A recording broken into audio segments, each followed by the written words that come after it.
The words hit me like a sledgehammer to the chest. I need space, David. We're suffocating each other. Lisa sat across from me at our kitchen table, her coffee growing cold as she avoided my eyes. After 12 years of marriage, I thought I knew every expression on her face. But this one was foreign, distant, and almost cruel. Space, I repeated, trying to process what she was saying. What kind of space are we talking about here? She shifted uncomfortably, finally meeting my gaze. I just need time to figure things out, to remember who I am outside of being a wife and mother. Maybe we should take a break. The euphemism stung. Break. Like we were teenagers in high school instead of married adults with 2 children and a mortgage. But if that's what she needed, I was willing to try. I loved her enough to give her whatever she asked for. Okay, I said quietly, if that's what you need. The relief that washed over her face should have been my first warning sign.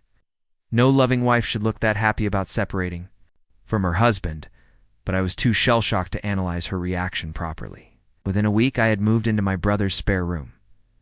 Lisa kept the house, naturally. The kids needed stability. I agreed to limited contact, only discussing matters related to our 8-year-old twins. She wanted space, so I gave her exactly that.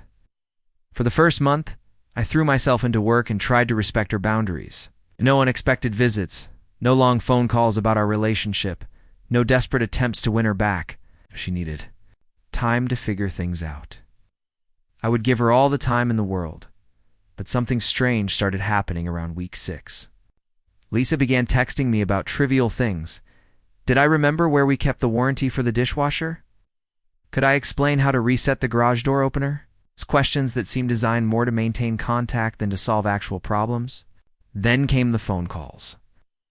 The kids are asking about you, she'd say. Which was odd, because I saw them every other weekend and Wednesday evenings as we'd agreed. Maybe you could come by for dinner sometime. For their sake, I politely declined. She had asked for space, and I was giving it to her. But each rejection seemed to agitate her more.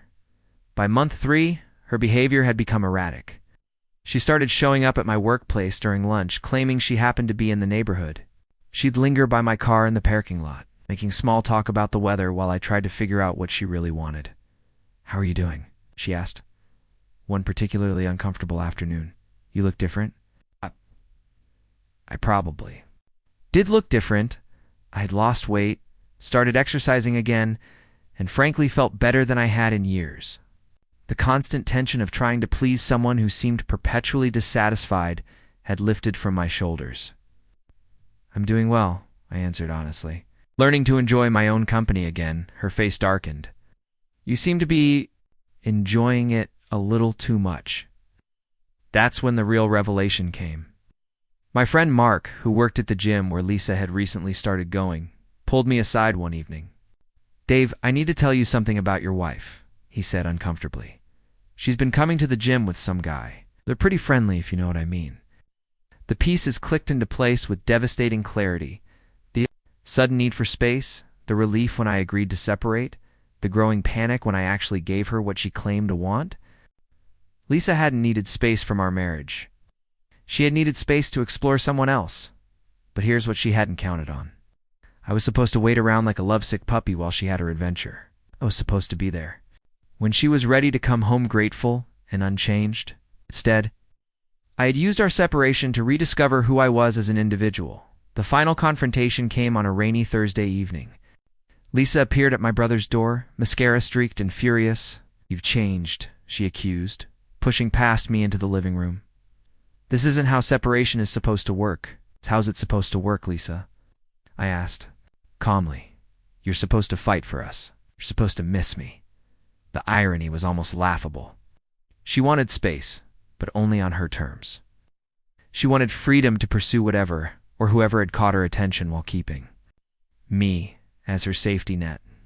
"I did miss you," I said quietly. But I also discovered something important.